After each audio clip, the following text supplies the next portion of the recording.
ভাইয়া আমরা আমাদের দাবি জানাইতে আসছি। এখানে তো আমরা স্টুডেন্ট, আমরা তো মাইর খাইতে আসি নাই। বাট পুলিশ এখনো কিভাবে সাহস পায়, এখন এত কিছু করার সাহস কিভাবে পায় তারা? জুলাই আগস্টের এত কিছুর পর তারা কিভাবে এখনো সাহস পায় আমাদের গায়ে হাত তোলার মতো?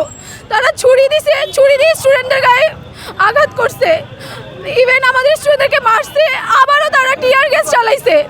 তারা জুলাই আগস্টের পরে কিভাবে এত সাহস পায় স্টুডেন্টদেরকে আবারও হাত তোলার? এই সাহস তাদেরকে কে দিছে? এর পরবর্তী পদক্ষেপ আপনারা কি নিতে চাচ্ছেন এই প্রতিবাদে?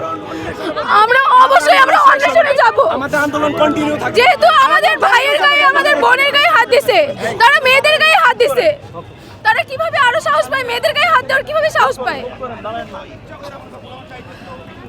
তারা 24 জুলাই আমার ব্যাক করতে যাচ্ছে। এখনো তারা লাঠি নিয়ে আসতেছে এদিকে। এখন লাঠি নিয়ে আসতেছে। আঘাত হয়েছেন পুলিশের হাতে। সে আসলে আমরা তো এখানে মাইর খেতে আসিনি। স্টুডেন্টরা, প্রাইভেট ইউনিভার্সিটি স্টুডেন্টরা তো মানে এরকমভাবে চলাফেরা করে না, বা তারা তো কোনো রাজনীতি কোনো কিছুর সাথে জড়িতও না। আমরা তো আমাদের দাবির জন্য, আদায়ের জন্য আসছিলাম, শুধু তাদের সাথে কথা বলার জন্য, আমাদের দাবি আদায় করার জন্য। আমরা প্রাইভেট ইউনিভার্সিটিতে পড়ে যাই, তো অবশ্যই আমরা চাবো আমাদের পার্মানেন্ট ক্যাম্পাস। বাট এখানে স্টুডেন্টরা মাইর খেতে আসেনি।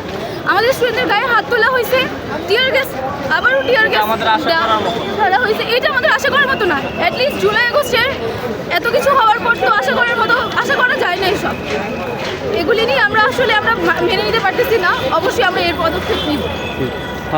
আমরা দেখতে পাচ্ছি যে পুলিশের অনেকেই আঘাত খেয়েছে, হামলার শিকার হয়েছে। সেই বিষয়টা আপু, আপনি কিছু বলুন। আমি বলার মতো পরিস্থিতিতে নাই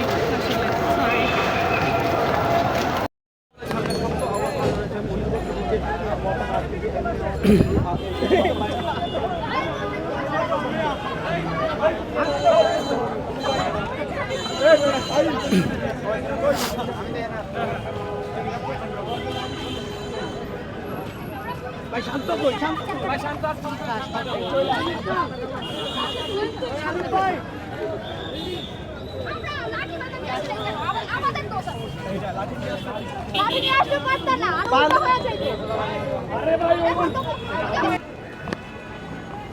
এই যে কান্তাছে এটা নেই।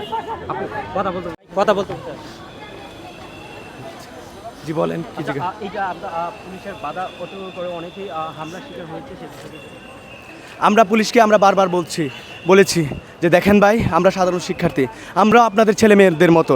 আজকে যদি আপনার সন্তানের ভবিষ্যৎ অনিশ্চিত থাকতো, আপনি এত কষ্টের টাকায় দিয়ে যদি আপনার ছেলেকে প্রাইভেট ইউনিভার্সিটিতে পড়াতেন, এবং তারা যদি এই 4 বছর শেষ করে যদি তাদের ক্যাম্পাসেই না থাকে, তারা এত কষ্ট করে যদি তাদের জীবন যৌবন বিসর্জন করে যদি দেখে তাদের সার্টিফিকেট কোনো মূল্য নাই, তাদের কোনো ক্যাম্পাস নাই, তারা কি এই কষ্টটা কেন বুঝলো না?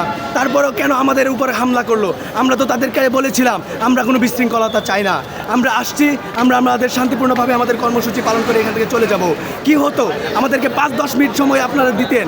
আমরা বারবার বলেছি, এবং আমরা এখানে আসার আগে আমরা হায়ার অথরিটির সাথে কথা বলে এসেছি যে আমরা এখানে কোনো অশান্তিপূর্ণ কোনো কাজ করব না, এখানে আমরা কোনো বিশৃঙ্খলা তৈরি করব না। তারপরেও কেন উপর মহলকে জানানোর পরেও কেন আমাদের উপর লাঠিচার্জ করা হলো? আচ্ছা আপু, আমরা দেখছি যে আপনার কান্না করছেন অনেক।